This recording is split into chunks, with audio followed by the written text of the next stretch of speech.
Bonjour à tous et toutes, et en tout cas à tous ceux et toutes celles qui vont regarder le replay aujourd'hui. J'ai le plaisir aujourd'hui d'accueillir Flavie Blanc-Télé à mes côtés lors de coaching en éclat. Alors, coaching en éclat, c'est quoi? C'est une intervention que j'ai mis en place depuis quelques mois maintenant et qui est vraiment destinée à mettre en lumière les coachs, en tout cas le métier de coach. Et aussi, tous les coachs qui mettent en lumière aussi cette profession. Et pour moi, c'est hyper important aujourd'hui de démystifier le coaching parce qu'il y a énormément de zones d'ombre encore sur ce sujet-là. Et en tout cas, ce qui nous a toujours profondément, en tout cas, et ce pourquoi aujourd'hui nous activons aujourd'hui avec Flavie, c'est vraiment un sujet qui nous tient particulièrement à cœur et qui est vraiment celui, en tout cas, du fait de sortir du pilotage automatique et vraiment de se reconnecter à sa flamme intérieure.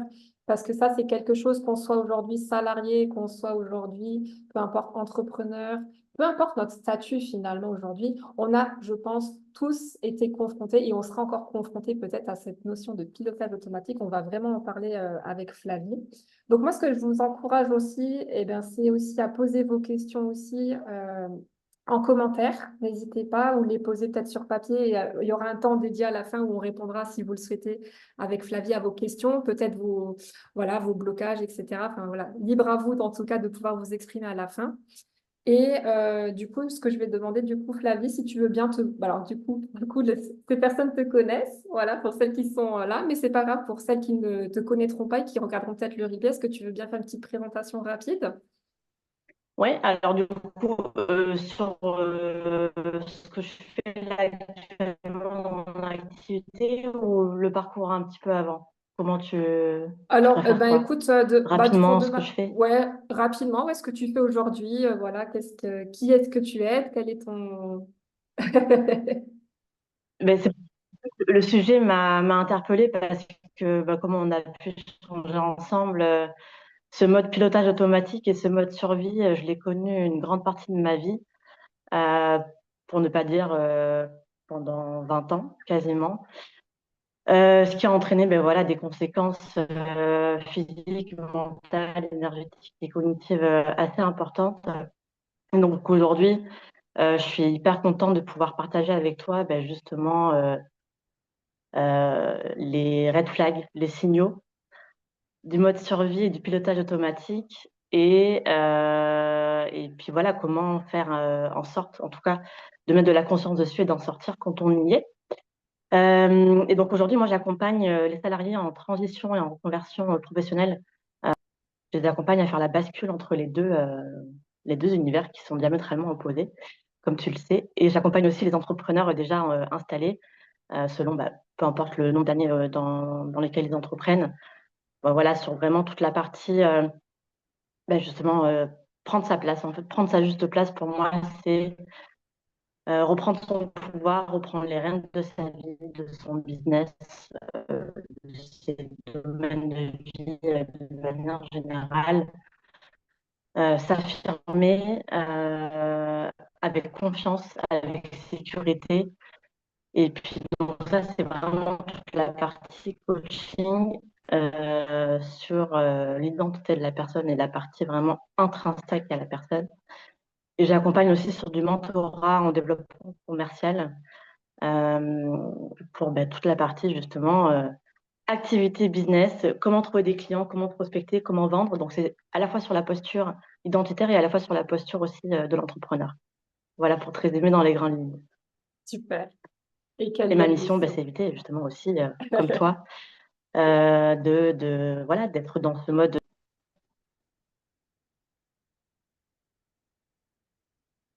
Tout à fait, exactement.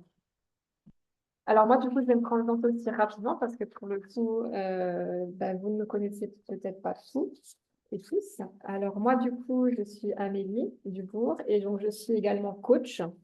Je me suis lancée à peu près en même temps que Flavie d'ailleurs, hein, à quelques mois après, on va pas chipoter.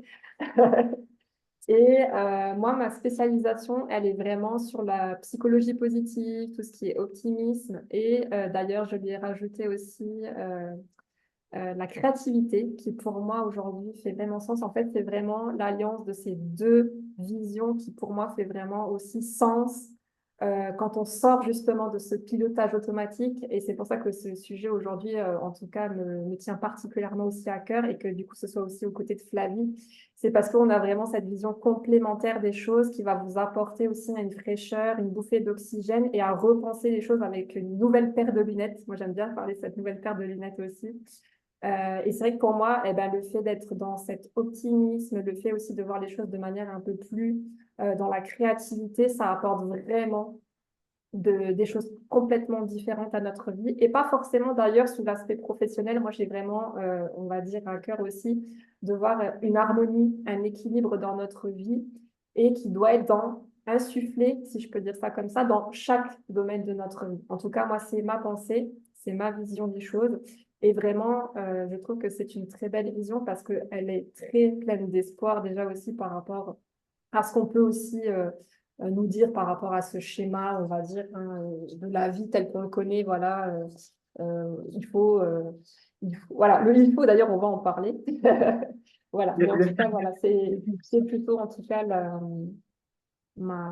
ma spécialisation, voilà, par rapport à Flavie. Et donc, j'accompagne aussi, tout comme elle, voilà, des profils à la fois salariés, à la fois entrepreneurs. Voilà, il n'y a pas de... Peu importe la casquette, la joie de vivre et la créativité n'a pas de statut.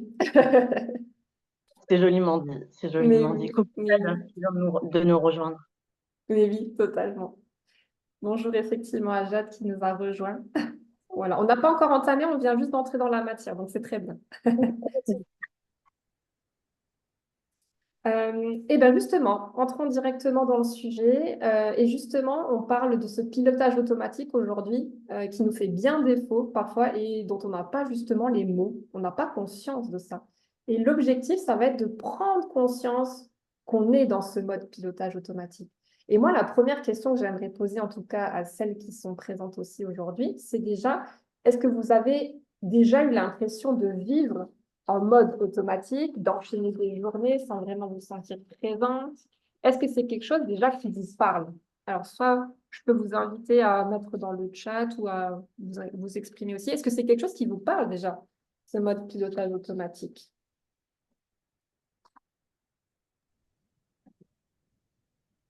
On va attendre.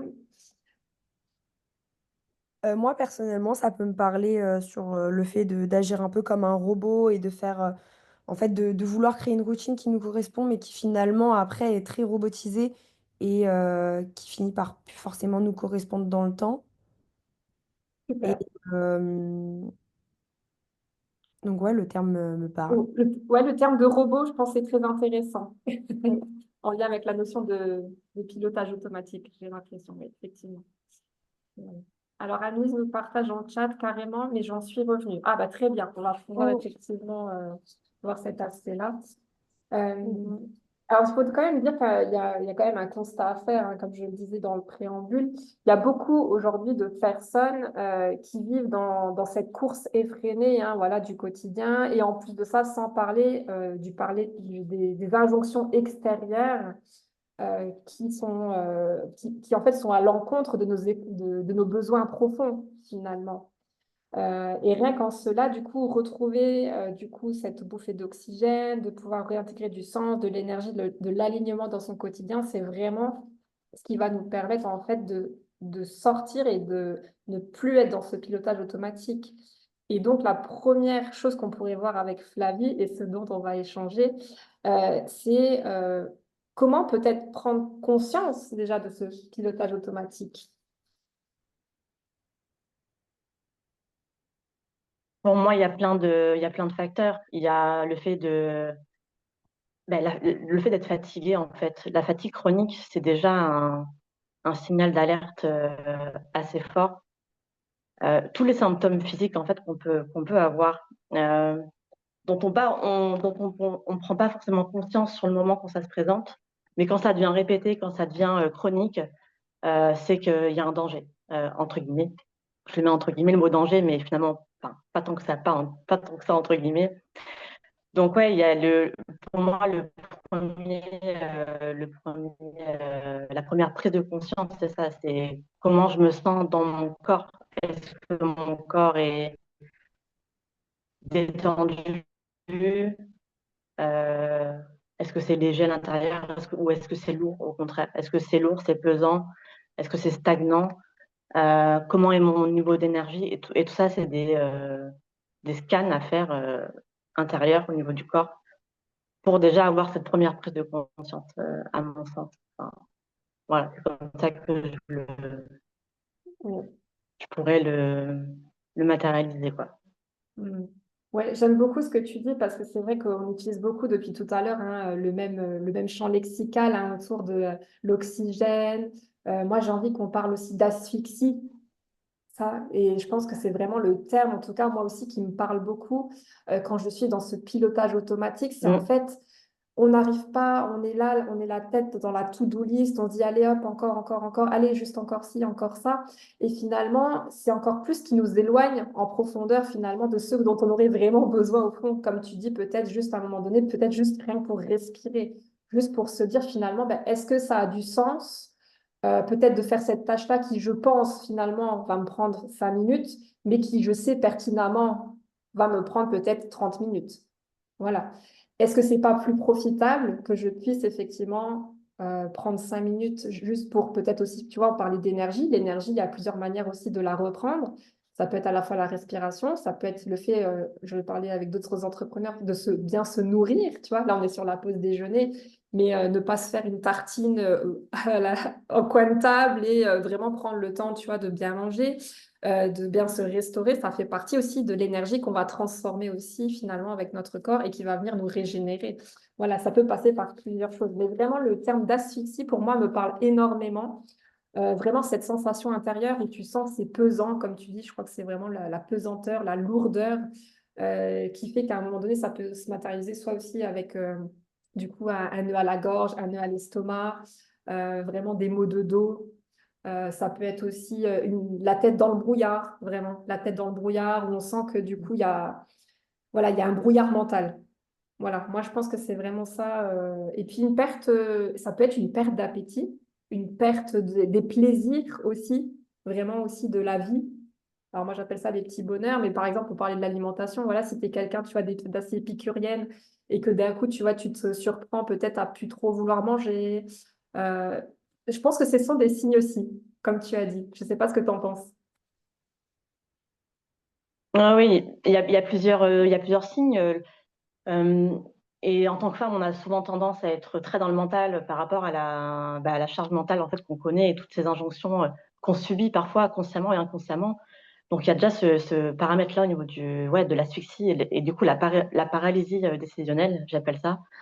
Et, euh, et le fait d'avoir la tête embrumée dans le brouillard, dans le guidon, bah déjà on manque de clarté. Et le fait de pas forcément être connecté à son corps et à ses ressentis, à ses besoins, bah finalement il y a une sorte ouais, de décalage, de dissonance, tu vois, entre ce qui se passe au niveau du mental et ce qui se passe au niveau du corps. Et donc le corps, c'est quoi? C'est nos actions en fait, c'est nos comportements. Donc tout est étroitement lié entre ce qui se passe au niveau du mental, des croyances aussi, et ce qui se passe au niveau des actions ou pas. Et d'ailleurs, je rebondis sur ce que tu dis. Je parlais de ça hier avec un entrepreneur, enfin une entrepreneur. Euh, Quand on a des soucis digestifs, que ce soit la constipation, soit plutôt un état diarrhéique, bah, l'intestin, il ne faut pas oublier que c'est le deuxième cerveau après notre principal cerveau dans la tête. Donc en fait, ouais, ça montre bien qu'il y a des liens et des connexions qu'on ne soupçonne pas forcément, qui sont faits entre justement le mental et le ventre. Donc quand je parle de poids émotionnel, c'est aussi stocké ouais, au niveau du corps, au niveau du ventre, quoi, où c'est pas, ça demande d'être libéré, tout ça. Mm. Totalement. Et effectivement, je pense qu'aujourd'hui, on s'est rendu compte d'ailleurs, hein, comme tu as dit, que en tout cas, le système digestif vraiment a une capacité aussi. Alors du coup, c'est aussi le centre des émotions. Hein, faut pas oublier, comme tu as dit, les émotions que nous vivons se répercutent aussi à ce niveau-là vraiment très fortement et ont une incidence bien plus que ce qu'on ne pense, que notre cerveau. Donc c'est vrai que le fait de, on va dire, de mal digérer, par exemple, hein, on a toutes ces expressions qui viennent d'ailleurs nous aider aussi. Voilà, j'arrive pas à digérer ça, ça me reste, par exemple, tu vois, ça me reste en travers de la gorge. Enfin, voilà, il y a beaucoup d'expressions liées au corps. Voilà, donc c'est vraiment, ben, à un moment donné, si on a mal à l'estomac, si on a mal à la gorge, si on a la tête un petit peu dans le brouillard, c'est intéressant, je trouve, de se... Voilà, c'est pas l'objet d'aujourd'hui, mais en tout cas, je trouve que c'est une approche aussi très intéressante sur laquelle chacun peut aussi, à un moment donné, se prendre ce temps, justement, de sortir de pour sortir de ce pilotage en se disant, ah tiens, j'ai mal à la tête, ah tiens, j'ai mal au dos, c'est pas normal. C'est pas normal, c'est pas à banaliser aujourd'hui. Et c'est vrai qu'aujourd'hui, on a tendance vraiment aussi, malheureusement, à banaliser ça et aussi à prendre le médicament. Voilà, je dis pas, hein, mais le médicament vient, on va dire, tout de suite, alors que peut-être une réflexion, peut-être de se dire, dans une hygiène de vie et de se dire à un moment donné, bah, oui, bah c'est juste en fait que là, clairement, ça fait peut-être, je sais pas, tu vois, ça fait peut-être 2 jours que je mange au lance-pierre. Bah, c'est normal qu'il y ait un dérèglement physiologique, tout simplement. Tu vois, et qu'il n'y a pas besoin forcément de se dire, ah bah tiens, lui, c'est les compléments alimentaires qui vont m'aider. Non, ça, c'est dans une bonne hygiène de vie déjà, par exemple, tu vois, à mon sens. Donc justement, comprendre pourquoi on s'asphyxie. Je pense que ça, c'est vraiment déjà le premier, la première phase centrale, déjà, c'est de comprendre le pourquoi et d'aller en profondeur. Donc là, il y a plusieurs pistes pour moi. La prison invisible du il faut. Est-ce que tu veux nous en dire quelques mots, Flavie? Ah, le il faut, souvent je reprends les coachés hein, quand j'entends je dois faire ci, il faut que je fasse ça. Ok, qui a dit ça? Et la personne, mais en fait, oui, non, c'est une injonction, ça vient pas de moi en fait. Et tout ça, c'est la prison invisible de l'inconscient, où on est emprisonné finalement par tout un tas d'injonctions qui nous appartiennent pas, tout simplement, qui peuvent venir de prospects, de clients, qui peuvent venir de collaborateurs, qui peuvent venir de la famille, des relations, enfin voilà, peu importe le domaine de vie. Il faut c'est un sacré piège parce que finalement, on peut rentrer dans des schémas et dans des mécanismes inconscients qui ne nous appartiennent pas et qui finalement nous causent du tort dans notre activité entrepreneuriale ou pas. Et donc, il faut que c'est une injonction très, ouais, comme tu disais, il ne faut pas banaliser justement. Toi, Oui, il c'est faut pas. ça. Tu vois, Elle est très destructrice en fait, hein. On ne se rend pas compte, mais c'est de l'autodestruction en fait, le il faut, hein. exactement. Mais tu as dit les mots justes. C'est prendre conscience de quand je dis il faut que, ça engage quoi et ça engage qui en fait. C'est un peu ça, tu vois. C'est ça, Se voilà. poser la Et question derrière vraiment. le il faut, finalement, c'est un peu comme tu dis, ça nous appartient pas. Et au final, c'est plutôt, est-ce que c'est pas la société et les codes, hein, on va reparler des choses aussi, c'est, voilà, on n'est pas des Robinson Crusoe, nous vivons aussi en communauté, dans notre, voilà, on a de la famille, on a des amis, etc. Il y a la société dans laquelle on évolue aussi depuis tout petit. Et c'est vrai que le il faut, il y a beaucoup de choses derrière. Il y a aussi, bah, du coup, ces normes sociétales, c'est voilà, on m'a appris qu'il faut que je sois comme ça. Voilà, si j'en sors, du coup, je suis déviant. Voilà, c'est ce que ça sous-entend, cette croyance. Il y a aussi le il faut, tu vois. Est-ce qu'on peut pas parler aussi de la course à la performance? Cette pression de bien faire, d'être efficace, de répondre aux attentes des autres, sauf aux siennes, hein, surtout, surtout pas. Ouais, la pression extérieure, bien sûr. La course à la performance, la course à la productivité, qui parfois nous éloigne en fait de notre réalité et de nos profonds besoins. Et du coup, encore une fois, ça nous colle à la peau et ça ne nous appartient pas, ou pas vraiment en fait. La nuance est là. Mm. Complètement. Et moi, je dirais du coup, même sur une image, parce que du coup, j'adore les images, c'est vraiment, en fait, c'est comme si on avait appris à se suradapter finalement en étant sur... En fait, c'est comme si tout le monde avait voulu se calquer sur un modèle, par exemple, de respiration, en sachant pertinemment que cette respiration-là, déjà, elle nous respecte pas. On se respecte pas à travers cette respiration, mais c'est pas grave. Il faut à tout prix rentrer dans ce moule et je dirais à n'importe quel prix. Et ça va être au prix, comme tu disais, bah, du coup, de cette asphyxie, de cette perte de sens, surtout, voilà, surtout, il faut montrer l'image que tout va bien, voilà, que je suis performante, que du coup, je réponds aux attentes des autres. Il ne s'agit pas de décevoir, il ne s'agit pas qu'on m'aime pas, il faut que je sois connectée aux autres.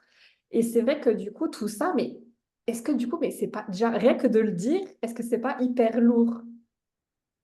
Je sais pas, pour moi, vous voyez, moi je suis en train de parler de tout ça, mais je me dis, mais mon Dieu, mais en fait, un humain, je dirais normal, mais pourquoi on s'inflige ça finalement? Pourquoi s'infliger ça?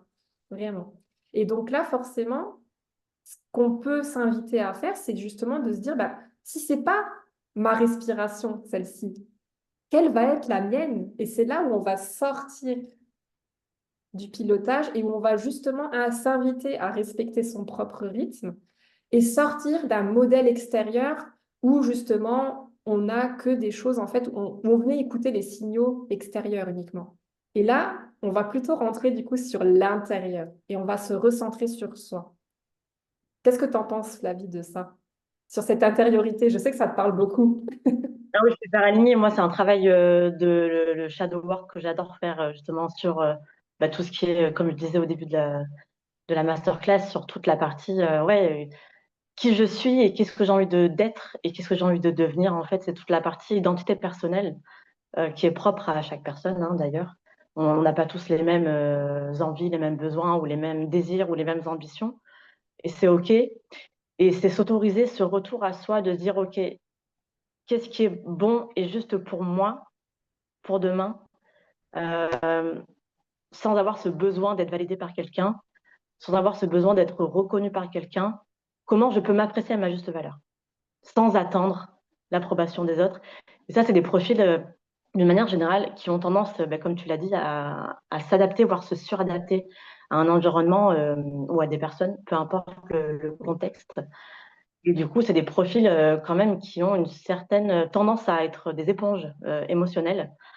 Voilà, on part sur un autre sujet, mais et finalement, c'est ça, c'est le fait d'avoir ce besoin, enfin, du coup, c'est inconscient, hein, encore une fois, c'est des comportements inconscients, d'être reconnu, validé, apprécié pour qui on est, pour ce qu'on fait, alors que finalement, dans le fond, qui on est vraiment, quoi. Complètement. Et je pense que tu as justement mis le doigt sur quelque chose aujourd'hui de très important aussi, et pour aussi déculpabiliser aussi bien évidemment toutes les personnes qui vont regarder en tout cas cette intervention. C'est comme tu l'as dit, il y a beaucoup de choses qui se passent au niveau de notre cerveau, et il y a des choses qui sont au niveau du conscient et au niveau de l'inconscient. Et comme tu l'as dit, en fait, le pilotage automatique, par définition, on est dans de l'inconscient. Hein, on n'est pas dans de la conscience, justement. Et le but, justement, de cette intervention, c'est de vous faire prendre conscience que vous avez, en tout cas pour vous et votre bien-être et vos aspirations, vos propres besoins, vous avez à sortir de ce pilotage automatique qui a été créé par définition de manière inconsciente. Voilà. Par rapport au code, comme on a dit, par rapport à beaucoup de choses, votre éducation, par rapport aussi à énormément finalement, de paramètres extérieurs. Voilà. Et qui vous ont tous invité aussi à justement regarder plutôt à l'intérieur qu'à l'extérieur. Voilà. Donc l'objectif finalement, c'est vraiment de récupérer un espace à soi pour vraiment justement réfléchir à cette question-là. Et pour moi, justement, pour revenir sur un niveau, comme tu disais, de conscience, j'aimerais proposer un petit exercice pour celles qui sont présentes et même ceux qui regarderont. Euh, Ce serait de noter déjà, pour que vous preniez conscience et que du coup vous voyez ce pilotage automatique, comment dans votre vie il se matérialise concrètement, c'est de noter une habitude automatique que vous faites chaque jour sans y prêter attention. Alors, je pense qu'on peut donner un petit exemple par rapport à ça. Ça peut être d'ailleurs quelque chose que vous pensez peut-être bien. C'est ça le pire, c'est que vous pensez que ça va vous faire du bien, alors que ça peut se retourner contre vous et justement créer un mal-être. C'est ça qui peut être terrible avec le pilotage automatique. Je vous donne un exemple.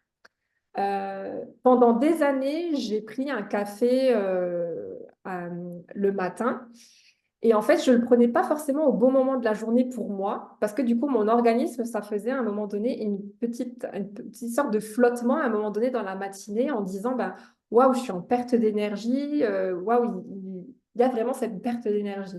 Et en fait, juste le fait à un moment donné de me dire, voilà, de lire un article, etc., et de me dire, ah tiens, je vais essayer du coup de le décaler peut-être à un autre moment de ma journée dans la matinée, et ben ça a tout changé. Parce qu'aujourd'hui, j'ai plus du tout cette période de flottement le matin, très concrètement, donc je ne perds pas en énergie. Et ça me permet justement de me sentir beaucoup mieux dans mon corps. Voilà. Donc ça, c'est vraiment, vous voyez, un exemple, mais vraiment très, très, très simpliste, j'ai envie de vous dire, mais qui, pour moi, déjà aussi peut vous montrer qu'il n'y a pas besoin de faire de grands écarts aussi en termes de changement dans votre vie. Voilà, ça peut vraiment être une toute petite habitude aujourd'hui, mais comme je vous l'ai dit, qui peut créer aussi. Alors, le mal-être, pour moi, c'était pas un vrai mal-être, mais c'est vrai que si vous le mettez plusieurs fois dans votre journée, imaginez que des tasses de café pris au mauvais moment, et ben ça fait peut-être au bout, peut-être effectivement une grosse fatigue, une fatigue chronique, une perte de sens, une grosse démotivation. Voilà. Quelque chose qui va vraiment vous impacter finalement sur la durée. Et justement, le but, c'est de venir chercher peut-être soit ce qui vous fait défaut aujourd'hui dans votre vie, soit ce qu'il vous manque et ce que vous n'avez peut-être pas mis en place. Peut-être que Flavie a un autre exemple peut-être à donner. Non, je rebondis sur le sujet café parce que moi j'ai bossé dans la santé pendant 13 ans, donc c'est un environnement que je connais bien. Le café, en fait, c'est un réflexe automatique. En fait, tu vois, on se lève au saut du lit le matin, le premier C'est réflexe ça. qu'on fait, c'est quoi? C'est souvent le téléphone, hein, le scrolling, le téléphone. Puis après, on va machinalement vers la machine à café, on met la capsule, enfin, peu importe la cafetière, on fait couler son café, on le boit. Le truc, c'est que alors, c'est automatique, donc on s'en rend pas compte, mais le café au saut du lit, par exemple, c'est pas bénéfique pour la santé, puisque le matin, quand on se réveille, on a un pic de cortisol qui est déjà assez élevé. Et donc, le C'est fait ça. de boire du café au saut du lit, en fait, ça va venir activer davantage le système nerveux qui n'en a pas besoin, parce que quand on est déjà C'est ça. en survie ou en pilote automatique, ça va venir accentuer l'effet. Et puis après, le revers de la médaille, comme tu l'as dit, c'est qu'il y a le coup de pompe derrière. Et, Exactement. et du coup, ça crée ça crée une dissonance dans le corps et ça active déjà le système nerveux qui n'en a pas besoin le matin au réveil. Tout à fait, exactement. Et c'est vrai que ça, tu vois, ça fait partie d'une habitude culturelle, sociétale, qu'on nous a quelque part inculquée. Mais voilà, aujourd'hui, tu vois, je me réveille, je prends plus effectivement mon café tout de suite au réveil. Je le prends 1 heure, 2 heures après, et ça me fait non seulement plaisir parce que j'adore le café, j'adore, tu vois, ce goût du café. Mais du coup, c'est pas non plus de m'en priver, tu vois. Et ça, c'est important aussi. On parle de la notion aussi de plaisir, tu vois. C'est pas de se dire, ah bah tiens, non, ça y est, il faut plus boire de café. Non, c'est pas ce qu'on a dit. C'est juste que peut-être, effectivement, dans la modalité du temps, comment je peux l'intégrer différemment dans mon quotidien pour me faire plaisir et à la fois quand même pas m'auto-saboter. Au niveau, en tout cas, là, on parle vraiment du corps pour le coup. Ouais, après, il y a l'exemple du café, mais après, il y a différentes alternatives aujourd'hui, hein, justement, pour éviter cet excès de caféine. Et souvent, c'est une croyance de croire que le café, ça maintient dans une bonne énergie. En fait, c'est souvent l'inverse, c'est souvent destructeur, puisque justement, au moindre coup de fatigue et au moindre coup de pompe, ça devient presque un réflexe automatique Oui. d'enchaîner le café. La moyenne, on va dire, si on parle vraiment d'un quelque chose de concret pour le café, entre 2 et 3 tasses par jour, c'est une bonne moyenne.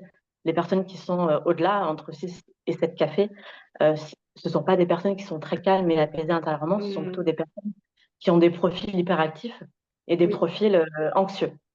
tout à fait. Et c'est pour ça que je pense que, enfin voilà, je ne sais pas en tout cas si vraiment, voilà, c'est vraiment encore une fois un exemple très simple hein, par rapport à ce café-là, mais parce que pour moi, je trouve vraiment que ce sont à travers ce genre d'action vraiment qu'il y a la puissance aussi d'action dans sa propre vie. C'est-à-dire que là, c'est à l'exemple d'une tasse de café ou plusieurs, mais c'est aussi très symbolique, vraiment. Ça veut dire que chacun a vraiment du pouvoir dans sa vie et de se dire à un moment donné, finalement, enfin, c'est pas de se dire pourquoi finalement je fais ça là maintenant. C'est pas à chaque fois de se demander ça, mais c'est de se dire à un moment donné, de mettre de la conscience dessus et peut-être d'analyser un peu plus finalement finalement, qu'est-ce que j'invite dans ma vie aujourd'hui ou qu'est-ce que je n'invite pas dans ma vie et le pourquoi finalement. Est-ce que c'est une question, comme je me raconte, de temps? Est-ce que c'est parce que, voilà, il y a plein de circonstances aujourd'hui. Mais c'est vrai que cet exercice, je pense qu'il peut être assez puissant, vraiment sur une habitude déjà, si vous arrivez à en déterminer une, pardon, et sur laquelle vous pouvez effectivement avoir ce regard un peu, cette prise de hauteur, finalement. il me semble que Anise a répondu le téléphone du matin. Tu vois, c'est un exemple concret. Oui, oui, oui. Moi, ça serait vraiment l'usage du téléphone. Ah oui, bah oui, il le fait, bien évidemment. Au saut du lit, tout de suite, on allume son téléphone. Enfin, pour ceux qui ne l'éteignent pas, en tout cas. En plus, ça, c'est encore pire. Voilà, même pas que le matin. Et oui, c'est ça, c'est ça. En fait, ça, c'est vraiment un très bon exemple, hein. Flavie le disait, hein, le téléphone, je pense que c'est vraiment un très, très bon exemple, hein. Vraiment, ça, c'est terrible. Et le fait d'ailleurs d'avoir conscience, de devoir le poser peut-être à un moment donné, de ne pas le toucher, etc., ça peut parfois être très difficile d'ailleurs. Et ça, c'est pareil, ça rejoint ce que tu disais juste avant, c'est pourquoi je fais cette action. Le pourquoi du comment, c'est ça en fait. Et ça, souvent, c'est inconscient. Tout à Parce fait. que l'acte en lui-même, ok, bon, on pourrait dire de manière générale, tout le monde le fait, prendre son téléphone le matin, faire du scrolling, etc., dès le réveil. C'est surtout qu'est-ce que ça dit de moi Ouais, là-dessous, complètement. inconsciemment. De quoi j'ai besoin, de quoi j'ai peur, de quoi j'ai besoin, ou qu'est-ce que je recherche dans cette action-là. C'est ça. Et donc, dedans, effectivement, tu peux avoir plusieurs réponses. Ça peut être, est-ce que je recherche une connexion à l'autre? Voilà. Quel message j'ai reçu depuis hier, etc. Est-ce que je vais chercher, tu vois, un potin? Je te dis n'importe quoi, voilà. Est-ce que je vais... Enfin, voilà. Tout dépend, effectivement, de la dynamique de ce qu'on va rechercher. Voilà. La peur, ouais, Annelise dit la peur du vide, le FOMO, la peur de manquer, hein, voilà, de manquer quelque chose, de manquer l'opportunité. Ça, on le voit très souvent, hein, et c'est ce qui, justement aujourd'hui nous fait énormément de mal à mon sens, c'est vraiment cet aspect de déconnexion. On s'autorise pas à déconnecter, justement. Et ça, c'est On est quelque en- chose de très... on vit dans l'hyperconnexion. Les réseaux sociaux, c'est bien pour, euh, pour le business, pour se développer en ligne, si on a un business en ligne. Le revers de la médaille, c'est que bah, justement, on a le téléphone à la main, hein. Je ne sais pas, vous, de votre côté, quand vous baladez dans la rue ou quoi, je vois que les personnes, elles ont le téléphone dans la main. Ça devient l'outil, l'extension de nous-mêmes, en fait, c'est à travers le téléphone, quoi. Et donc, ça montre bien qu'on est quand même dans une société hyper connectée, même si ça nous sert voilà, pour le business, ça peut avoir un revers, un contre-coup assez néfaste pour sa santé mentale et son bien-être d'une manière générale. Le fait d'être hyper connecté en permanence, ouais, c'est néfaste. Mm. Complètement, ouais. Il y a Alice qui nous dit, hein, vous évoquez le brouillard mental et le téléphone accentue le brouillard mental, ouais, la prise de conscience permet aussi de s'en détacher, ouais, totalement, exactement. En fait, c'est toujours pareil, hein, le téléphone, il faut le voir en fait comme un élément extérieur à nous, hein, ça ne change pas. Donc, on n'est pas sur de l'intériorité, encore une fois, hein, c'est vraiment, le téléphone, pour moi, il représente vraiment, encore une fois, la société aujourd'hui, les codes sociétaux, enfin voilà, toute la peur du regard de l'autre, voilà, la peur de ne pas être aimé, etc. Le fait de connecter à l'autre. Et c'est vrai que tout ça, bah, c'est en dissonance par rapport à nos besoins profonds, encore une fois. Et là, justement, bah, du coup, c'est parfait. On va pouvoir, en tout cas, embrayer du coup sur la deuxième partie qui, pour moi, justement, est très intéressante. Ça va être de retrouver du sens et pour se réaligner avec soi. Donc là, c'est la question essentielle du quoi. Et celle-là, elle est très importante, vraiment. Elle est essentielle pour moi parce que justement, quand on vient redonner du sens dans son quotidien, c'est ce qui nous permet aussi de sortir de ce qu'on disait tout à l'heure avec Flavie, de ces injonctions de il faut que je fasse ci parce que c'est ce qu'on attend de moi. Mais je pense que la question, il faut qu'elle se pose autrement, c'est qu'est-ce que moi, aujourd'hui, je vais faire pour moi? Et comme disait Flavie, pas pour les autres, mais pour moi. Et peu importe d'ailleurs ce qu'en pensent les autres, parce que c'est moi finalement ce qui me fait vibrer, ce dont j'ai besoin pour pouvoir me reconnecter au plaisir, au bonheur et justement à ce qui, encore une fois, fait sens. Et justement qui va éviter aussi l'épuisement, parce que faire des choix en cohérence avec qui on est, ça nourrit justement notre intérieur. Donc je ne sais pas si Flavie, tu veux justement parler de cette notion de sens, qui pour nous en tout cas Mais a une grande le fameux, symbolique aussi. c'est le fameux alignement dont on parle tant, toi comme moi, hein, sur, Oui, dans nos, voilà, dans nos outils de communication et en coaching aussi. C'est finalement, avec toutes ces injonctions, tous ces il faut, tous ces je dois, c'est d'en arriver à un stade ben, en fait, je me suis perdue. Tu vois, c'est vraiment ça, je me suis perdue parmi tout ce qu'il fallait faire, justement. Et du coup, quand on se perd, euh, ben, c'est là où on vient perdre aussi sa flamme intérieure et du coup, son pourquoi. Pourquoi je le fais, en fait, aujourd'hui. Pourquoi je fais ce que je fais. Et là, on en revient aussi au fameux why. Et donc, c'est ça, en fait, c'est vraiment toute cette effervescence, toute cette saturation, Moi, j'ai l'image, tu vois, du hamster qui court dans sa roue, c'est vraiment ça. Quand on arrive à ce stade-là, c'est qu'il y a, voilà, on s'est trop laissé de côté, en fait. Et que du coup, on a atteint une sorte de point de non-retour. Et ce point de non-retour, ben, ça implique derrière, voilà, de la perte de vitalité, de la perte de sens, de la perte d'énergie. Et du coup, on en vient après à se poser la question sur l'identité, justement. Euh, et la perte de sens, ouais, elle démarre là quand il y a plus de fil conducteur. Tous les fils sont coupés.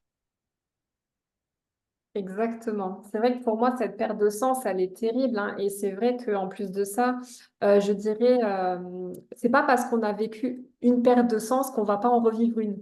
Ça, c'est un peu l'expérience aussi que j'ai fait dans mon propre parcours. C'est-à-dire que voilà, j'ai eu une perte de sens à un moment donné aussi, bah voilà, on va dire salariale, qui a fait qu'aujourd'hui, je suis moi-même aujourd'hui coach et entrepreneur. Et en fait, même dans ce chemin-là, qui est celui, bah oui, de la reconversion, de l'aide à l'autre et de l'accompagner dans son propre parcours, ça n'empêche pas de se reperdre en chemin dans son propre parcours. Pourquoi? Parce qu'en fait, eh ben, nous sommes des êtres d'évolution, de croissance. Et c'est vrai qu'on apprend de plus en plus, finalement. Moi, j'aime bien l'image de la notice. Tu sais, alors, vous achetez un appareil aujourd'hui, etc., on vous le vend avec la notice d'utilisation. Eh ben, nous, en fait, c'est vrai que quand on est né, on n'a pas eu cette notice d'utilisation.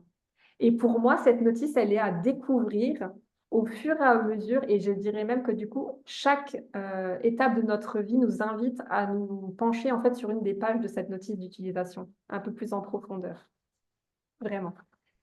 Et Et c'est on a ça la qui va nous... vie des gens. Oui, c'est ça. Et c'est en se penchant justement sur cette notice-là, qui est la nôtre, qu'on va beaucoup mieux comprendre en fait ben, comment récupérer justement ce sens. Parce qu'effectivement, le sens pour moi, vraiment, il est relié fondamentalement à vos valeurs. Voilà.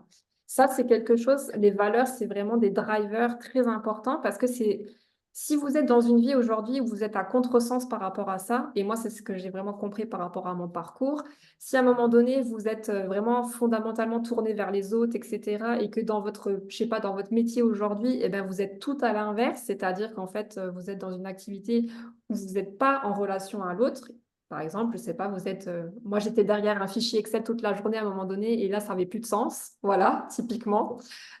Donc là, je me suis dit, bah, en fait, qu'est-ce que je fais là? Vraiment. Qu'est-ce que je fais là? Non seulement parce que du coup, pour moi, ça n'a pas de sens. Alors, bien sûr, j'étais performante, hein, il n'y avait pas de souci, hein. Voilà. Vous voyez, c'est ça la dissonance aussi qu'il peut y avoir. C'est je suis très performante dans ce que je fais parce que je suis compétente. Mais est-ce que pour autant, est-ce que ça me fait plaisir? Est-ce que ça a du sens? Non, aucun. Et vous voyez, moi, j'ai une image très parlante de moi où je me souviens très bien, très forte, où je me disais, mais purée, mais il n'y a aucune créativité là-dedans. Voilà. Et elle est où cette créativité à laquelle j'aspire tant? Vous voyez? Mais ça, c'est tellement, pour moi, puissant, tellement révélateur. Et ça, c'est l'intérieur qui parle, finalement, quand c'est comme ça. Et à force, à un moment donné, alors c'est vrai qu'à un moment donné, bah, on se dit, non, bah, finalement, allez, je le mets dans un recoin, j'ai pas envie d'écouter cette petite voix intérieure, non, je la laisse. Mais plus on va la mettre de côté, plus on va la refouler, et plus, en fait, ça va être vraiment, je dirais, terrible pour soi parce qu'en fait, justement, en faisant ça, vous ne vous respectez pas. Vous ne respectez pas vos valeurs, vous respectez pas votre personne. Et justement, on parlait tout à l'heure de ne pas respecter son propre rythme. C'est vrai qu'aujourd'hui, on est sur un rythme, encore une fois, sociétal. On demande, voilà, ben, il faut effectivement se préparer pour telle heure, on a un travail à faire, etc. On a aussi une routine pour celles, en tout cas, celles et ceux qui sont parents. Voilà, donc il y a encore effectivement d'autres responsabilités, etc. Donc tout ça, en fait, nous invite à être dans un moule. Mais c'est au-delà de ce moule, vraiment, dans lequel on peut se sentir contraint, c'est où je retrouve de la liberté. Où est-ce que je retrouve Oh, waouh, cet espace d'oxygène et je dirais vraiment de sens aussi, de faire ce qui me plaît, de vraiment retrouver de la légèreté, de la joie, de la spontanéité, de la créativité. Vraiment. Et là, j'embraye du coup sur le fait de reprendre son souffle, l'importance d'un espace à soi pour respirer. Ah oui, c'est un mot que beaucoup d'entrepreneurs qui sont dans cette course justement à la productivité, à la performance, hein, ont tendance à mettre de côté et puis à s'épuiser, hein, concrètement. C'est ça. Et c'est vrai que justement, aujourd'hui, je pense qu'il faut vraiment conscientiser le fait qu'on a besoin de ces espaces de respiration. Après, c'est chacun, voilà, à trouver comment intégrer ces espaces de respiration dans son quotidien. Est-ce que ça va être quand je me lève le matin? Est-ce que ça va être peut-être au moment de la pause déjeuner? Est-ce que ça va être le soir, après que peut-être j'ai couché mes enfants, etc. Voilà, je pense que vraiment, il faut pas, il faut vraiment le voir de manière très large. Il faut vraiment ouvrir son esprit, son ouverture par rapport à tout ça et se laisser aussi l'autorisation de tester des choses. Et c'est pas parce que ça va pas marcher du premier coup que ça fait quelqu'un de vous, que ça doit entacher votre valeur, que ça doit ne pas vous inciter à continuer. Bien au contraire. Voilà. Nous sommes encore une fois des êtres d'évolution et l'évolution à l'échelle de la nature humaine, eh ben, il a fallu avoir plein de tests aujourd'hui pour qu'on en soit aujourd'hui là aujourd'hui par rapport rien que déjà la technologie. Vous voyez, le fait qu'on soit en visio aujourd'hui, bah, il y a eu certainement des milliers de tests avant que ça puisse peut-être être possible.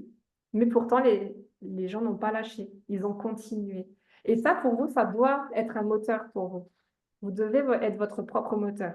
Vous n'avez pas à attendre des autres qu'ils soutiennent votre moteur. Vous devez déjà être votre propre moteur. Et après, les autres vont faire, justement, vont mettre un peu l'huile, bien évidemment, à ce moteur. Ils vont renforcer ce moteur. Mais vous devez être dans la dynamique de votre propre moteur. Ça, c'est hyper important. Parce que c'est ce qui va Ça vous revient, permettre, justement... Oui, oui, Flavie, dis-moi. non, non, vas-y, je t'en prie, termine, je rajouterai Oui, après. oui, Vas-y. oui, je disais juste parce que finalement, ce qu'on parle depuis tout à l'heure, c'est quand même pas rien. C'est quand même d'éviter de la surcharge mentale, comme tu disais, Flavie, avec cette fameuse charge mentale. Éviter cette asphyxie aussi dont on parlait, c'est de retrouver de la clarté, retrouver cette connexion à soi et au final de recharger ses batteries et de maintenir son énergie. Ça, c'est vraiment quelque chose de tellement important, cette notion d'énergie. Oh oui, tellement. Tellement. Je rebondis aussi sur un point que je vois beaucoup chez les entrepreneurs, c'est le fait de ne pas réussir à poser son cadre de travail et ses limites de par toutes les peurs que tu as pu évoquer juste avant et toutes les contraintes, les sollicitations, la pression qu'on se met aussi souvent soi-même. Et en fait, le fait de ne pas avoir vraiment, de pas aborder son entrepreneuriat ou son espace de travail, ça, c'est un gros red flag aussi euh, pour entrer dans ce mécanisme du pilote automatique. Ne pas Complètement. savoir dire stop, ne pas savoir dire non, en fait. C'est ça, exactement. Ça, c'est vrai que le fait de poser des limites claires aussi avec soi-même, bah, c'est aussi encore une fois une manière de se respecter et de se faire respecter aussi par les autres. Je pense qu'on peut donner un exemple. À un moment donné, on peut reprendre l'exemple du téléphone d'ailleurs, parce que ça parle à tout le monde. À un moment donné, c'est pourquoi pas, c'est de se dire, ben, moi par exemple, je peux reprendre aussi un de mes exemples, c'est de me dire, ben voilà, quand du coup mes enfants rentrent de l'école, je pose mon téléphone, c'est la règle, pour que je puisse profiter pleinement avec eux, du coup, et de ne pas être interrompue par, je sais pas, une notification LinkedIn, une notification, voilà.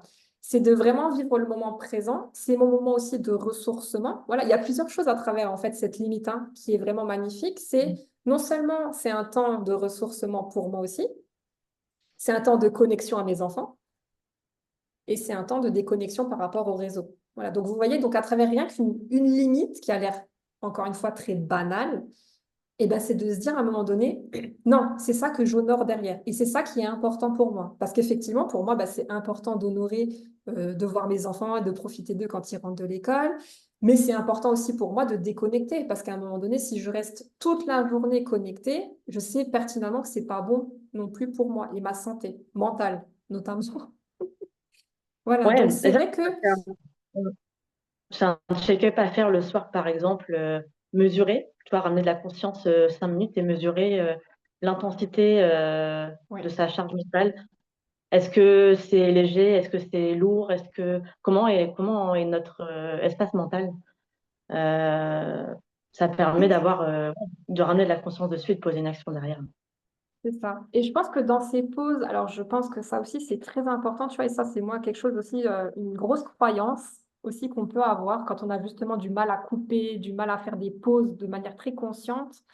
Euh, c'est vrai qu'en fait, chacun doit trouver aussi sa modalité de pause. Parce que quand on pense à pause, tu sais, on pense tout de suite à l'arrêt total, on fait rien, limite on est, tu vois, à rien faire. Alors, bien sûr que rien faire, c'est une modalité. J'ai pas envie de la dénigrer parce qu'elle est très importante. Parfois, on a besoin juste de rien faire. Ça, c'est clair. Mais pour certains, vraiment, ça n'a pas de sens de rien faire. Donc, ça peut être une pause, n'empêche consciente, peut-être effectivement juste en observant, en s'asseyant peut-être par exemple dans son jardin. Tu vois, là, il fait beau. Parfois, je m'assois dans mon jardin, je regarde juste, tu vois, bah, les feuilles avec le vent qui passe dedans, je regarde les oiseaux qui sont là. Et ça, c'est de la pause. Vous voyez, c'est de la pause consciente. Voilà. Donc, libre à chacun aussi, ça peut être un rituel créatif, ça peut être, par exemple, moi je sais que j'aime bien tout ce qui est mandala, etc. Et ben ça, c'est aussi de la déconnexion finalement, c'est aussi se connecter à autre chose, mais sous un autre mode finalement. C'est laisser quand même cet espace de respiration dont on parle depuis tout à l'heure. Mais ça, vous voyez, ça, ce sont des exemples à chacun d'aller justement trouver et encore une fois, de tester, parce qu'il n'y a que comme ça que ça va vous parler aussi, c'est d'aller tester des choses et de voir, comme disait Flavie, de mesurer après bah, peut-être votre ressenti avec une petite échelle, de se dire, OK, avant de faire cet exercice, ou peut-être avant de faire cette pause, comment je me sens? OK, je suis peut-être à 8 au niveau de la pression, du stress, etc. Et peut-être qu'après, de se dire, OK, maintenant que j'ai fait cette pause, comment je me sens? OK, on reprend la même échelle. Et là, si on se dit même qu'on a baissé déjà de 1, si on se retrouve Mm. à 6, à 5, mais c'est déjà formidable. Vous voyez? Et ça a vraiment de l'impact dans votre quotidien. Oh oui, tellement. C'est... Tu vois, après notre masterclass, je vais manger un bout et aller dans mon jardin au soleil. Tu vois, voilà. Là, j'ai une Ah bah prise de voilà, tu conscience vois, mais en oui, essayant et... de contribuer à ce mouvement bénéfique de l'air, de la respiration, du soleil, pour apporter... Ça dépend des régions voilà, concernées. Et c'est ça, en fait. Être productif et efficace, c'est aussi s'autoriser à ralentir. Au contraire, c'est même plus sain de s'arrêter quand on sent qu'on est en rumination, en cogitation, qu'on oui, n'a pas les idées claires, qu'on se sent sous tension au niveau du corps. C'est même sain de s'arrêter, même si c'est comme tu l'as dit, 20 minutes, une demi-heure, voire parfois 1 heure. Après, on repart, mais on n'a pas c'est du tout ça. le même élan et pas du tout la même dynamique. Mm. Complètement. Et je pense que c'est vraiment, alors c'est pour moi, tu vois, c'est vraiment aussi de comprendre que, alors il y a cette notion de routine, d'habitude, bien évidemment. On peut intégrer quelque chose de manière répétitive pour que ça soit aussi plus facile pour soi et pour le cerveau aussi, pour qu'il puisse l'intégrer comme une routine. Mais c'est aussi quand même toujours de remettre, encore une fois, parce que ça va revenir dans un pilotage automatique, n'oubliez pas, c'est pour moi de remettre de la conscience. C'est comme disait Flavie tout à l'heure, si à un moment donné, vous voyez que le jour, voilà, chaque jour est différent, bien évidemment. Donc, si à un moment donné, vous voyez que ce jour-là, il y a besoin de peut-être plus de pauses, à un moment donné, c'est de s'autoriser, justement, Mm. pourquoi pas faire une pause de plus, une pause différente. Et ça, c'est aussi, je dirais, hyper puissant par rapport à soi, parce qu'à un moment donné, c'est vraiment, là, on est vraiment dans l'écoute des besoins de ses besoins. C'est-à-dire à un moment donné, si peut-être on a eu une mauvaise nouvelle dans la journée, peut-être si à un moment donné, il y a quelque chose qui s'est peut-être pas bien passé comme on le souhaitait, bah, c'est de prendre aussi ce temps-là pour justement peut-être mieux digérer la chose, peut-être apporter de la douceur, de la bienveillance dans sa vie aussi, parce qu'on en a besoin aussi. On n'est pas des robots, encore une fois, hein, on n'est pas des... Voilà, donc on est des êtres d'émotion, comme disait Flavie, et c'est vrai que ben, chacun aussi a son rythme par rapport aussi à l'accusation du coup, par rapport à certaines nouvelles, etc. Et c'est vrai que ben, on démarre pas tous au quart de tour. Voilà. Il y en a qui ont besoin peut-être effectivement de quelques jours pour reprendre leurs esprits. Il y en a peut-être au bout d'une heure, bah, c'est bon, ils auront peut-être fait voilà, une petite marche et hop là, c'est reparti. On est tous différents par rapport à ça. Et donc l'idée, c'est pas encore une fois de se comparer à l'autre, c'est vraiment d'aller chercher dans son propre intérieur, ok, bah, si j'ai besoin, je sais que là, voilà, j'ai eu telle chose qui est arrivée, je me connais et je sais que j'ai besoin de ça pour pouvoir après mieux rebondir. Et c'est pas une perte de temps. C'est pas justement un moyen moins performant, comme disait Flavie. Et ça, c'est une grosse croyance d'ailleurs, hein, Flavie. Énorme, Le énorme. fait de ralentir et de se dire on va moins performer parce qu'on s'autorise à ralentir. Elle est terrible, celle-là. Elle est terrible. Elle est terriblement dévastatrice, destructrice sur du moyen long terme.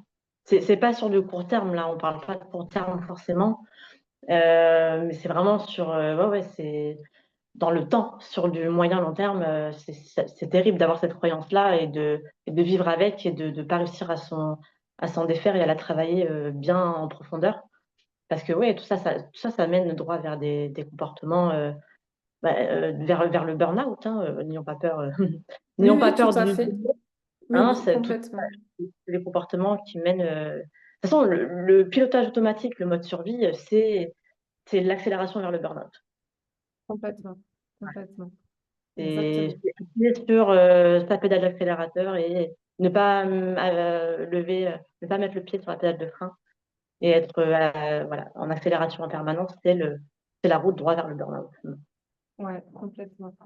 Et c'est pour ça que justement, le fait, à un moment donné, de remettre de la conscience dessus, et comme on disait, hein, le fait de reconnecter à son énergie vitale en réveillant ses sens, et c'est pour ça que le fait de se poser des questions par rapport à son corps et son ressenti, je sais que je l'avais dit lors d'une précédente intervention, mais j'adore cet exercice qui pour moi est tellement puissant, je trouve, c'est par exemple la météo intérieure.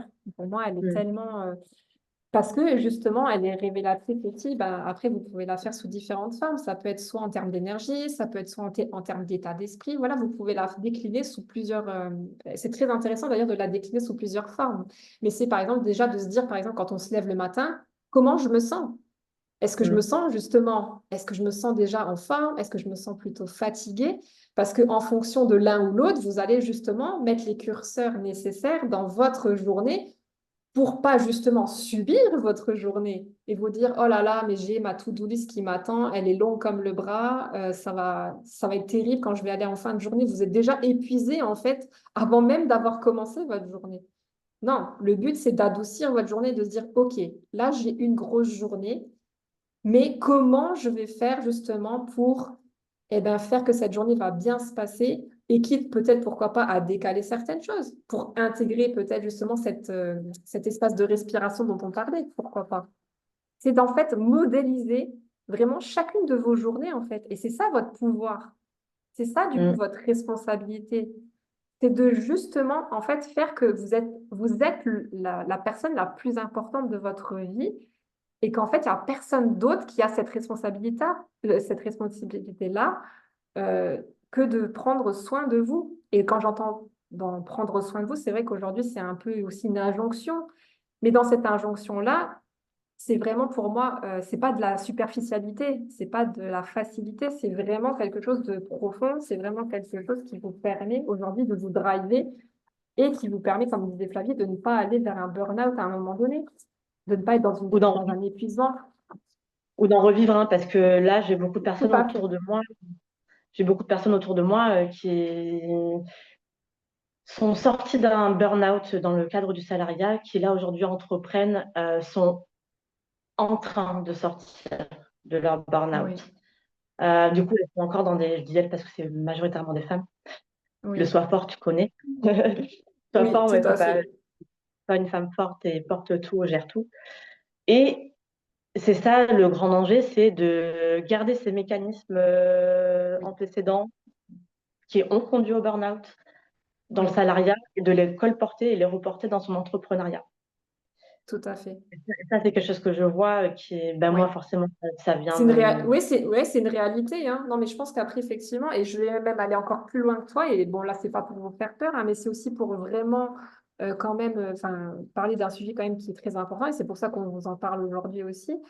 C'est que quelqu'un qui a déjà fait un burn-out, il a été prouvé aussi statistiquement qu'il est plus facile de retomber dans un burn-out. Donc, ça veut dire aussi qu'on est quelque part, si on est client, si on est sujet à ce burn-out, eh ben, c'est pas parce qu'on a survécu, entre guillemets, à un burn-out qu'on va pas en refaire un. Bien au contraire, ça veut dire qu'on a une sensibilité par rapport à ça. Et justement, le fait d'en avoir conscience, eh ben, on doit justement se dire, alors là, quand je dis on doit, hein, je veux pas vous mettre une injonction, mais c'est justement de le prendre dans le sens, j'ai la chance de me dire maintenant, je sais que je suis sensible par rapport à ça.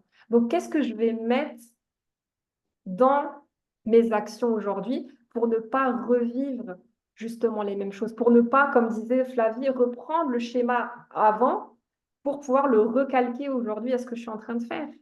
Qu'est-ce que je peux modifier? Qu'est-ce que je peux ajouter qui va justement changer la donne? Et ça, c'est important parce que tant qu'on n'a pas compris le schéma dans lequel on était auparavant et qu'est-ce qui nous a conduit au burn-out, à l'épuisement et quels ont été les facteurs déclenchants de ça, et tant qu'on n'a pas vraiment tout mis en lumière et tout conscientisé, ouais, tu peux être sûr qu'à dans les 2, 3 ans qui viennent, Oui. bah, potentiellement, c'est la rechute.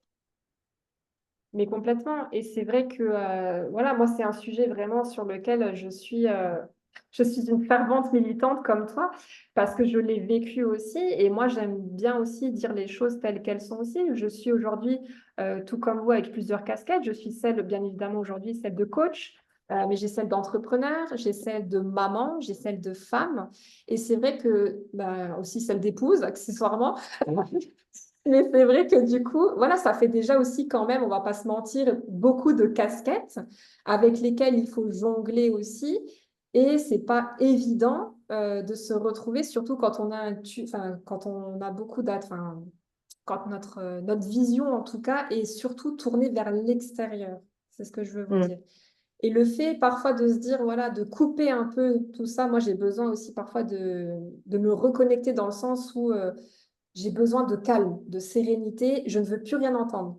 Ça serait un peu à l'image, tu sais, d'une île déserte. Je parlais de Robinson Crusoe. Parfois, bah, c'est vraiment ce que j'ai envie. Tu vois, j'ai envie qu'on me laisse tranquille parce que j'ai besoin effectivement de cet espace-là. C'est mon espace à moi, mais pour mieux après reconnecter Mm. à l'autre. Voilà. Et ça, c'est vrai que le fait d'en avoir conscience, eh ben, c'est s'écouter à un moment donné, c'est de se dire, bah voilà, comme tu disais, la sensibilité, le fait d'être une éponge émotionnelle, ça, c'est vraiment une partie intégrante chez les personnes hypersensibles et sensibles.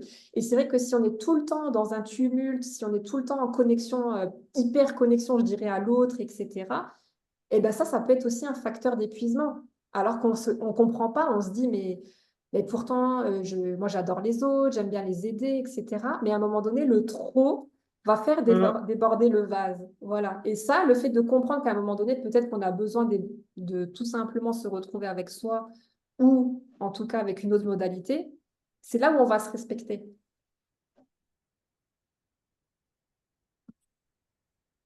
Et il y a Donc, beaucoup de croyances autour de ça aussi, de croire que prendre du temps pour soi ou de penser à soi, c'est être égoïste.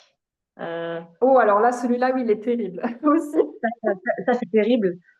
Euh, et toi, paradoxalement, c'est une croyance que j'avais aussi avant d'être coach, tu vois. Mais ouais, c'est de croire que, on est vraiment dans une croyance pour le coup limitante, de Oui, croire que penser à soi et prendre du temps pour soi, pour son bien-être, pour faire des choses qui nous font du bien, qui nous nourrissent, ça peut être des trucs vraiment basiques, hein, comme tu l'as dit tout oui, à l'heure. Bah, complètement. c'est de croire que on va délaisser les autres, Oui, qu'on va pas être dispo pour les oui, autres, c'est ça, qu'on va pas être à l'écoute pour les autres. En fait, non, ça veut rien dire de tout ça. Au complètement. contraire, se reconnecter à soi, c'est créer de l'espace intérieur pour après pouvoir mieux connecter et pouvoir mieux propager cette connexion à l'extérieur. Ouais. Complètement. Et c'est vrai que moi, ce qui m'avait beaucoup aidé, parce que tout comme toi, avant d'être coach et d'être dans tout ce développement personnel, finalement, j'étais la cliente parfaite justement du je m'oublie et je ne prends pas soin de moi, surtout, hein, je prends surtout soin des autres, je n'existe pas. Et ce qui m'a fait vraiment comprendre cette relation-là, alors encore une fois, j'adore les images, donc je vais vous en fournir une qui est très parlante, c'est celle de la carafe d'eau. En fait, quand, à force de servir, vous voyez, vous avez cette image de la carafe donc, qui est remplie, hein, qui est voilà, généreuse, et donc qui va nourrir au cours de la journée, hein, voilà, les diverses sollicitations que vous avez. Ça peut être dans le professionnel, ça peut être dans le personnel, vos enfants, etc. Encore une fois, donc imaginez un petit peu ce que vous allez verser dans la journée en fonction des sollicitations. Et à la fin, je vous fais un dessin, il n'y a plus grand-chose dans la carafe, soit il n'y a peut-être plus rien. On est d'accord? Et si vous ne pensez pas justement finalement à vous, parce que la carafe, c'est vous, hein, c'est la représentation de votre personne finalement. Et justement, si cette carafe est vide, mais comment voulez-vous continuer à non seulement penser à donner aux autres, parce que ça, c'est ce que vous pensez d'abord, mais c'est d'abord pour vous, c'est comment en fait vous allez vivre.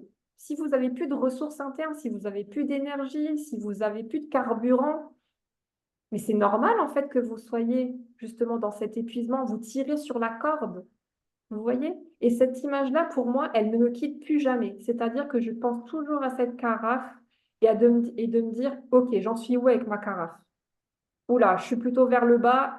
Il est essentiel de faire une pause consciente.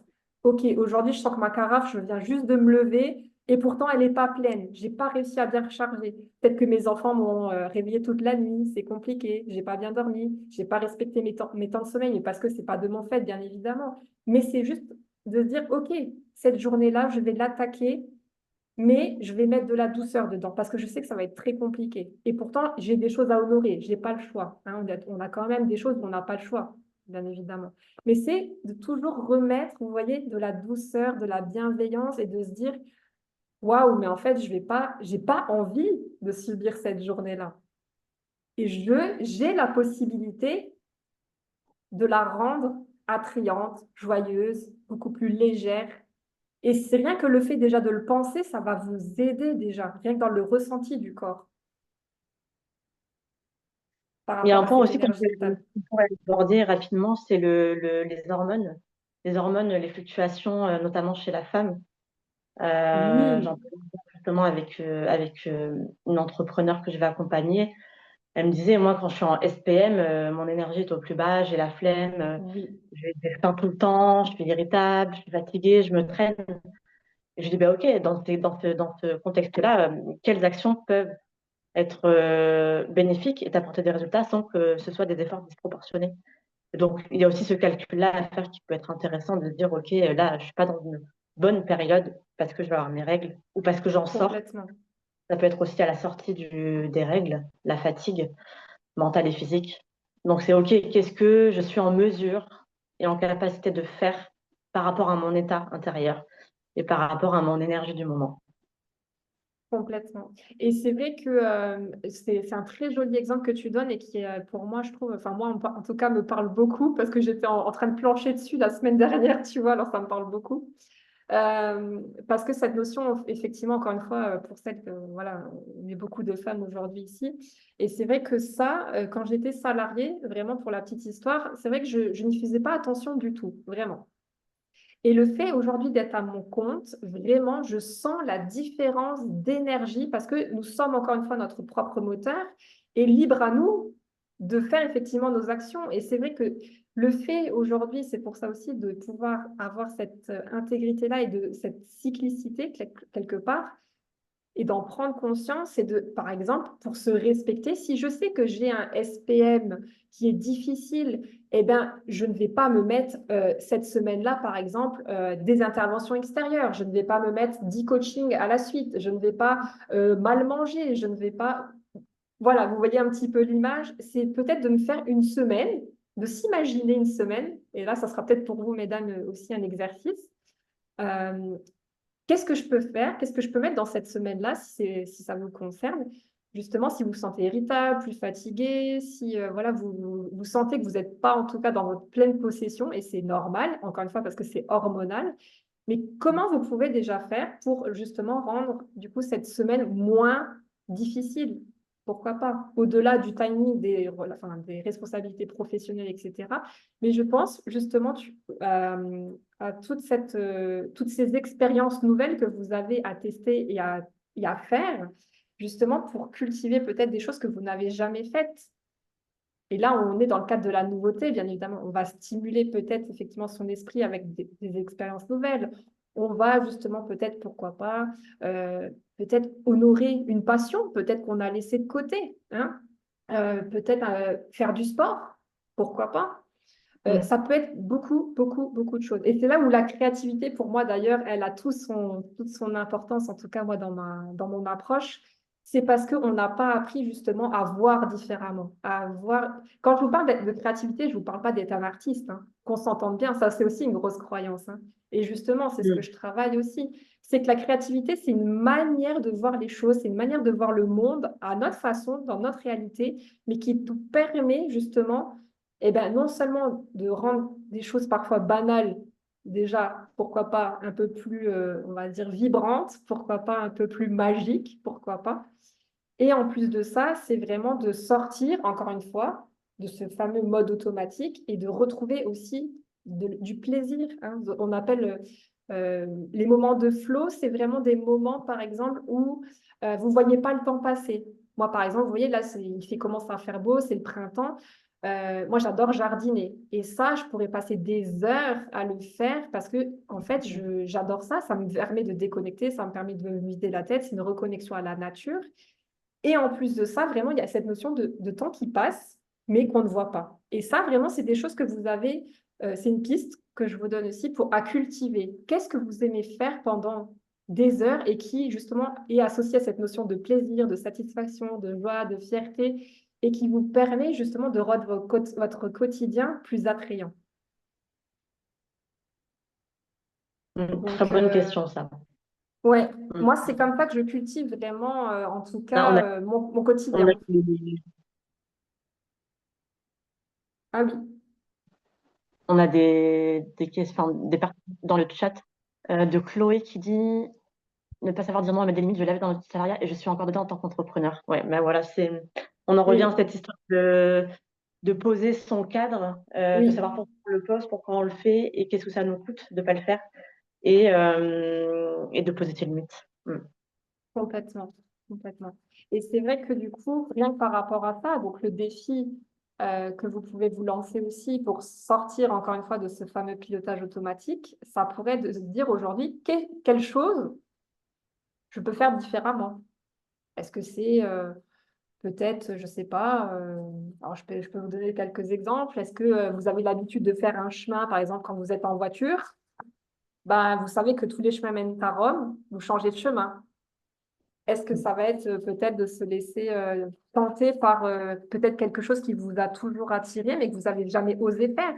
Peut-être encore une fois une activité artistique, culturelle, sportive. De Voilà, la danse. laissez-vous Voilà, mais bien sûr. Voilà, c'est... La vie est faite en Ouais. fait de plein de choses et en fait sur lesquelles on ne... Alors soit on ne s'autorise pas, bien évidemment, parce que on est dans le il faut, hein, et il faut être performant, il faut surtout pas... Et aussi, je pense qu'il y a une autre croyance, et pour moi, celle-là, elle est très importante aussi, c'est vraiment cette notion, c'est pour ça que je vous parle aussi depuis tout à l'heure de plaisir, de bonheur, parce que pour moi, c'est mon univers, vraiment. Et c'est aussi de cultiver cet aspect-là de sa vie, parce qu'on sait aujourd'hui que le cerveau, par défaut, aime beaucoup le négatif. Et pour moi, c'est vraiment une gymnastique que de toujours venir intentionnellement, vraiment le travailler de manière positive. Pas dans la positivité toxique, on n'est pas là pour ça, mais c'est juste à un moment donné de muscler cet état d'esprit et de venir justement, waouh, finalement, qu'est-ce que j'ai à apprendre de ça? Ok, là c'était compliqué. Là, je vois que effectivement, Annelise nous partage. euh, Là, le dernier cycle m'a flingué. Je savoure aussi ma chance d'être désormais à mon compte. Voilà. Donc c'est vrai que elle a sa solution. C'est bien du coup. Et repartir. Ouais, super. Bah, voilà. Donc c'est des petites choses encore une fois mais qui permettent voilà, je pense, il faut pas avoir peur de tester des choses vraiment différentes et qui nous appellent en plus de Mm. ça, qu'on a peut-être trop laissé longtemps de côté ou qu'on s'est pas autorisé parce qu'on a peur peut-être du regard, je sais pas, peut-être de notre famille, de notre entourage. Et c'est s'autoriser vraiment beaucoup de choses au final. Et tout en posant des limites saines aussi pour soi, vraiment. Oui, on est notre plus belle, on est notre plus belle ressource, notre plus beau moteur, et ça demande d'être réajusté et d'être bien huilé, d'être bien rempli. Pour reprendre ton image de la carafe d'eau, si on se retrouve à la fin de toutes les journées, de toute la semaine, de tous les mois et de toute l'année avec une carafe vide, ben voilà, c'est pas normal. C'est ça. Et c'est aussi se dire à un moment donné, si on peut reprendre l'image de la carafe, c'est est-ce que je vais attendre consciemment que ma réserve d'eau soit presque à sec ou est-ce que je suis bienveillante avec moi et je sens que là, bah, j'ai quand même peut-être diminué de moitié et à un moment donné, bah, est-ce que ça serait déjà pas mal de me ressourcer là pour réaugmenter ma jauge et pas d'attendre justement cet élément-là. Est-ce que ça, déjà aussi, c'est pas un changement de vision aussi? Que toujours d'attendre, l'être humain adore attendre le moment d'urgence, Non, la prévention, ça s'appelle la prévention à mon niveau. Et pour moi, c'est essentiel aujourd'hui d'apprendre aussi à être dans ce paradigme-là, finalement. Ouais. Et encore une fois, c'est de la bienveillance envers soi, de l'amour pour soi. Ça rejoint beaucoup de choses, finalement, encore une fois. De l'estime personnelle aussi. Complètement, mais complètement. L'estime personnelle, la valeur de soi. Et je te rejoins dans ton... Bon, comme tu le sais, hein, de toute façon. C'est surtout de la prévention là qu'on fait parce que on Hmm. sait ce que ça coûte en curatif. Ouais, complètement. Voilà. Et justement, on parle d'énergie depuis tout à l'heure. C'est vrai que je reprends ma petite carafe. Ça va être beaucoup plus énergivore de refaire le chemin inverse pour refaire votre carafe. Donc là, on serait sur un burn-out. Et là, si vous faites effectivement, si vous remplissez effectivement un tiers de votre carafe, c'est pas la même chose que remplir du coup la carafe en entier. Entendons-nous bien. Et imaginez-vous bien aussi, vous voyez, je pense que vous le voyez très bien par rapport à cette image que ça peut vous demander aussi. Il faut vraiment en fait penser que votre corps, il est là justement pour, c'est votre meilleur allié, c'est votre meilleur ami. Vraiment. Il n'est pas là, en fait, pour vous saboter, il n'est pas là pour vous empêcher de vivre votre vie. C'est votre meilleur ami. S'il vous dit quelque chose, c'est que vous avez peut-être, malencontreusement, peut-être oublié l'essentiel en chemin. Et que là, lui, c'est votre allié et il vous dit, ah, bah tiens, peut-être que là, en ce moment, c'est peut-être compliqué. Tu as peut-être trop fait. Tu n'as pas pensé assez à toi. Voilà. Sauf que nous, aujourd'hui, comment on vient interpréter ça? On vient l'interpréter d'une mauvaise manière en disant, ah bah j'ai mal, du coup, c'est Le chiant, fameux ça m'empêche, ouais, ça m'empêche de vivre ma vie comme j'ai envie, ça m'empêche, voilà, peut-être de faire cette activité. Voilà, on va le voir plutôt du côté négatif. Ah, il y a Annelise qui nous dit, ok, eh ben écoute, bon rendez-vous Annelise, et puis si tu veux voir éventuellement la fin, il n'y a pas de souci, on vous enverra le replay pour celles qui ne je peuvent pas l'enverrai. rester. Voilà, normalement, il ne reste pas longtemps pour l'intervention. Voilà. Merci beaucoup en tout cas Merci à pour toi. avoir participé. À très vite, Agnès.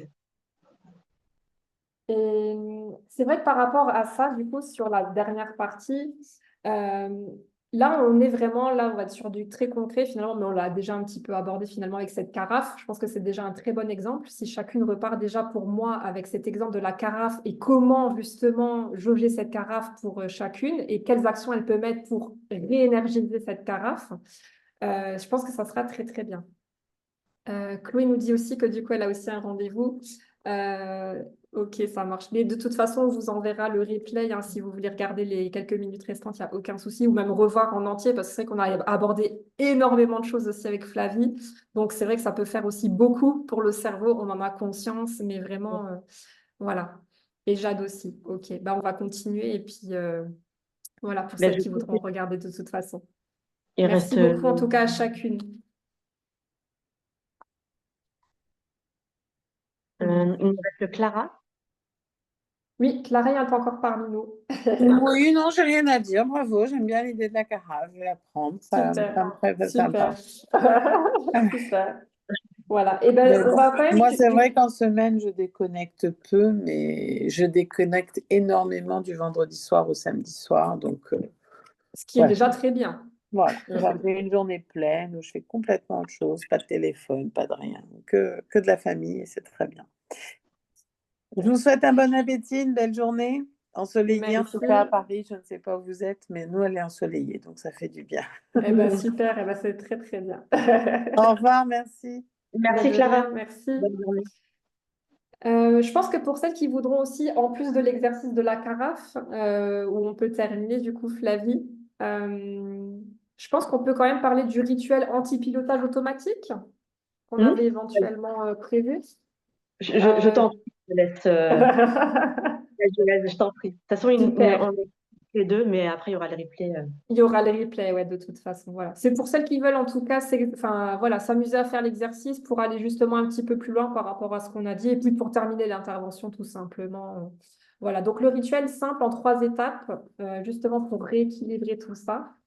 Ce que je vous propose, du coup, c'est un check-in, comme on a dit, c'est au quotidien que les choses se font, hein. C'est vraiment important de venir sur, vraiment pour moi, des choses très régulièrement, parce que, encore une fois, ça va vous permettre de vous connecter régulièrement à votre corps, à vos ressentis, à vos émotions, et c'est comme ça que vous allez pouvoir rééquilibrer justement la balance au mieux. Voilà, c'est pas en le faisant une fois par semaine. Voilà, entendons-nous bien. Donc, au final, ça rejoint la météo intérieure, hein. C'est comment je me sens aujourd'hui? Est-ce que je me respecte?